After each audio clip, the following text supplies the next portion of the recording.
the Thursday before Thanksgiving in November of 1997, we got a picture. I was in the newsroom at WGBH at the time, and I got a phone call that said, "We have a child for you."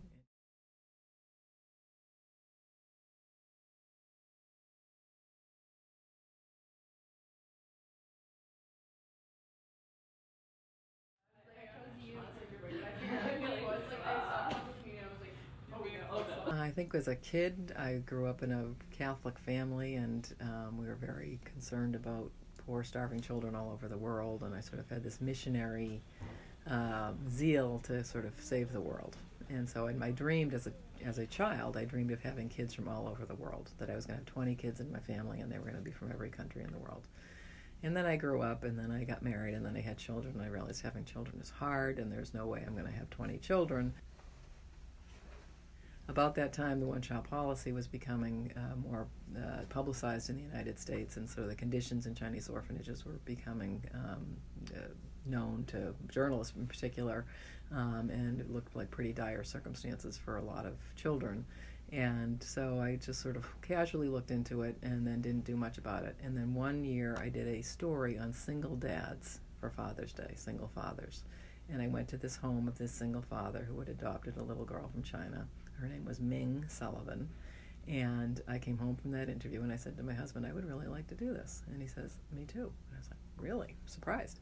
And so I looked online, and 2 days later there was an open house at an adoption agency in Newton. And my husband said, "I'm going to go."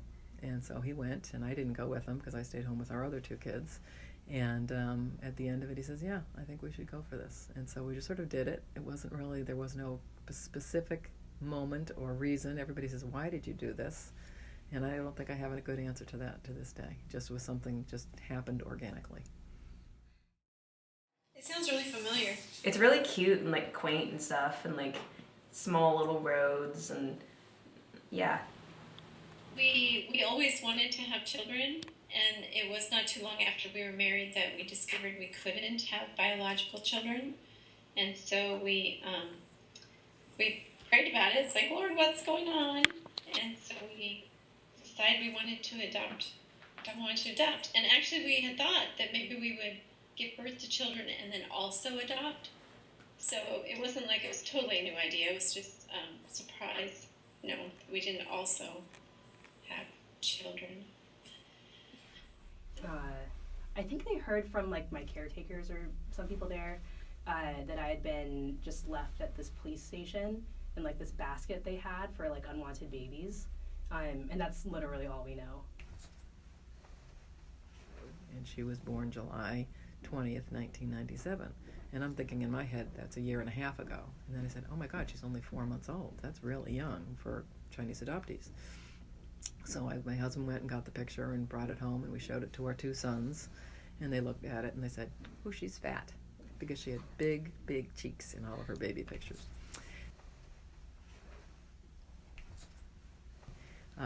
In Changsha, we were early in the morning in an absolutely freezing cold room. It was January and snowing, and the door opens and in walks these Chinese women carrying Chinese babies.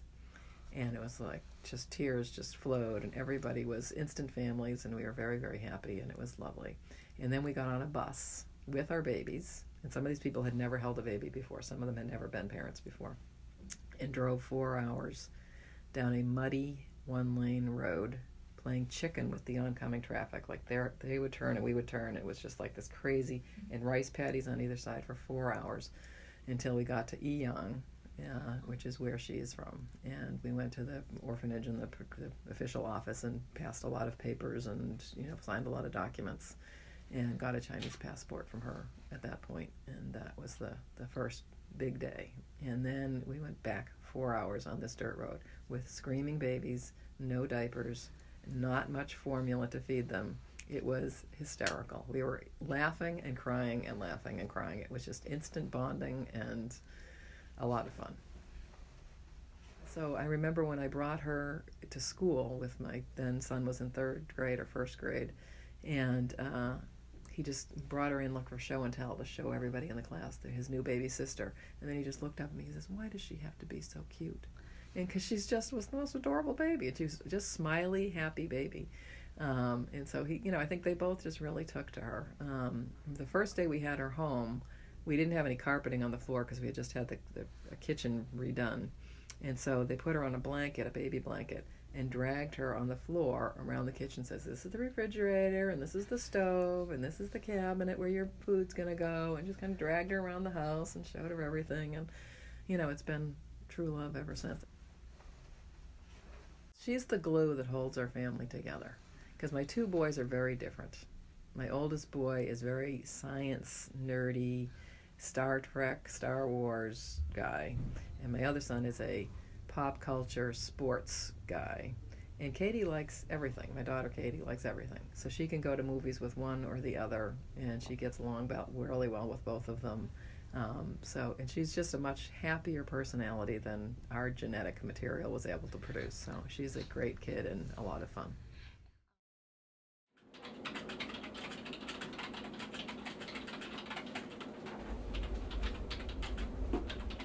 And one of the most compelling things I remember from back in that day is it was really before email became popular, and we would receive faxes on the fax machine in English from orphanages in China that said, please help us. We want to place our children in adoption. We want to find them families, but we don't have any money even to feed them. And it was so shocking to us, but we were realizing that the orphan crisis was so large at that time in China that they literally couldn't keep the children alive in the orphanage long enough to even place them in adoption. So that really moved us into action. It was really difficult to travel within China at that time, really difficult to even buy train tickets. Not everybody could just buy a ticket to travel domestically on the airplane or on a train. So it was hard even to get around, but we were able to make contact with a couple of different orphanages. We did begin to help them, and the first families traveled to China to adopt their children I think the first children arrived home in 1991.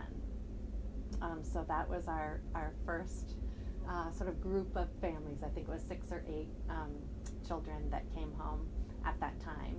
And we're actually still in touch with those women today. They were all girls.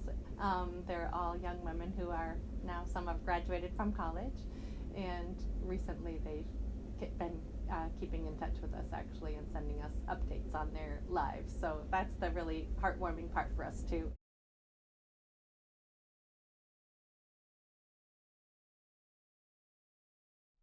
I knew from the start. Yeah, there was never one moment of revelation. Since you have memory, your parents told you. Yeah. I mean, it was also pretty obvious because I look nothing like them. But they were totally just upfront, and they told my adoption story to me just when I was growing up as a child. It can be a painful process sometimes for young adults to come to terms with their identity. I think one of the things that happens is when children come home young from another country into, say, a white American family, they're often very warmly accepted in that family and in their community, in their elementary school. They don't experience racism necessarily in their early life. They don't feel different, even if they look Asian. They're growing up often feeling white, like another member of their family.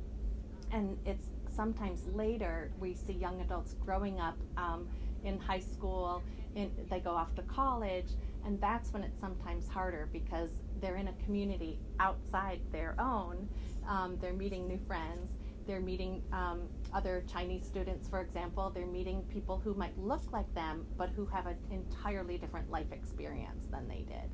And so that can sometimes be challenging and very interesting, but also sometimes hard and painful for young adults to come to terms with. Yeah, when I go to Chinatown, I guess I don't feel that much different because I don't really identify as Chinese, and I know that people from China, who are fluent in Mandarin, don't necessarily see me that way because I've known Chinese students and we've talked about culture and identity, that kind of thing. And they were telling me there's like this thing called like a banana, like among like Chinese students. And they're like, oh, like you're yellow on the outside, but like white on the inside. And like it's that whole idea of just like being whitewashed. So like I just don't feel accepted necessarily, like as a Chinese person or as an American. So it's like having this kind of split identity. She would never talk about it overtly, but I think there was, as her peer group, they've always known her since she was little as this Chinese kid in a Caucasian family, and nothing really came of it. But as she's moved into groups away from her family, I think people first see her as Chinese and don't see her as part of this Caucasian family. But she doesn't necessarily relate to being Chinese, so it's an awkward interaction. The chop of the artist, right? Yeah. Okay. When families come sometimes for the initial information meeting at Wide Horizons, they sometimes are focused on the short term. How fast can they adopt a child? How long does it take? How long do they have to wait to bring a child into their family? And one of the things we educate them about in the process is whether the process takes, say, a year or 2 years, that's a small amount of time in the grand scheme of things of your lives as parents going forward and in the lives of your child. So we try to help families think long term. You're going to become a Chinese American family or a Colombian American family or a Burundian American family. So try to think long term about how you're going to incorporate your child's culture into your daily lives.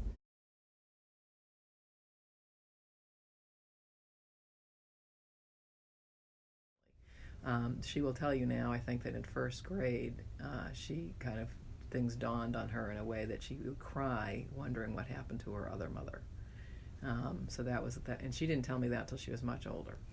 But that was the time when she really kind of figured out there was some other piece to her life that she didn't know about. We were not allowed to know who they were. That we are told that she was left at the front gate of the orphanage. And that's what everybody in our group was told, that the children were left at some police station or a front gate or something like that, and that the parents are unknown. And I subsequently, in 2008, went back to China for the Beijing Olympics and taught at Renmin University. And one of my students happened to be from Yiyang, Hunan province, which was unbelievable. And so I went home with her in the summer to her province, and her father then started this search for my daughter's birth family.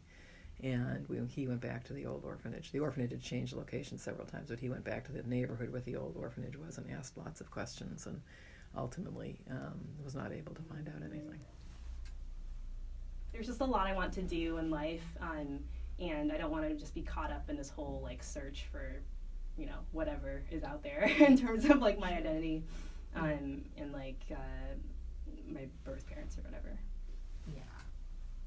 Have you ever imagined how you would be if you grew up in China? Because it would be a completely different life. Completely different.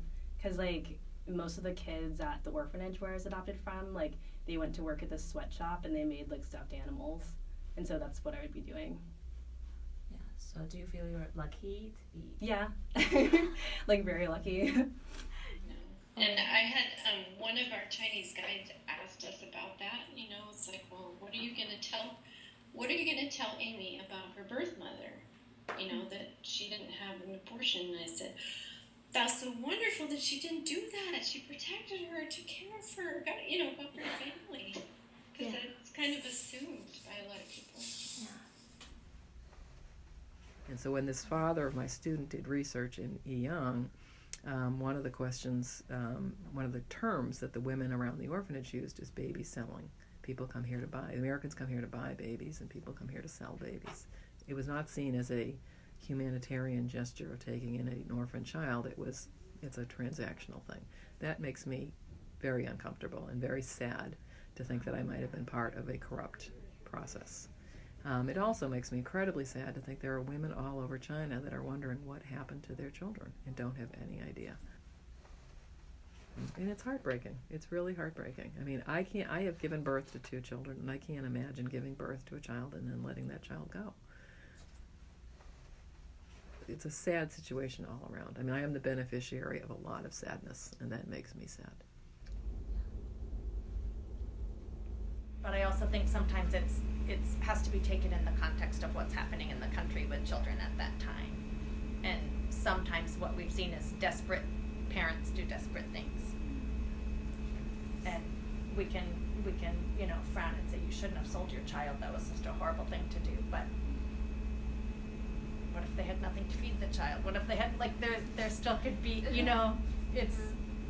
sometimes they think they're doing it for a good reason, even though it's a tragic act. But I do think as both China, I hope, liberalizes and opens up, and the Chinese mothers of these children want to find out what happened to their daughters, and as my kids and the adoptees that she's the cohort with also want to find out more about their birth parents, I do think DNA is the way to bring them together if they choose to search.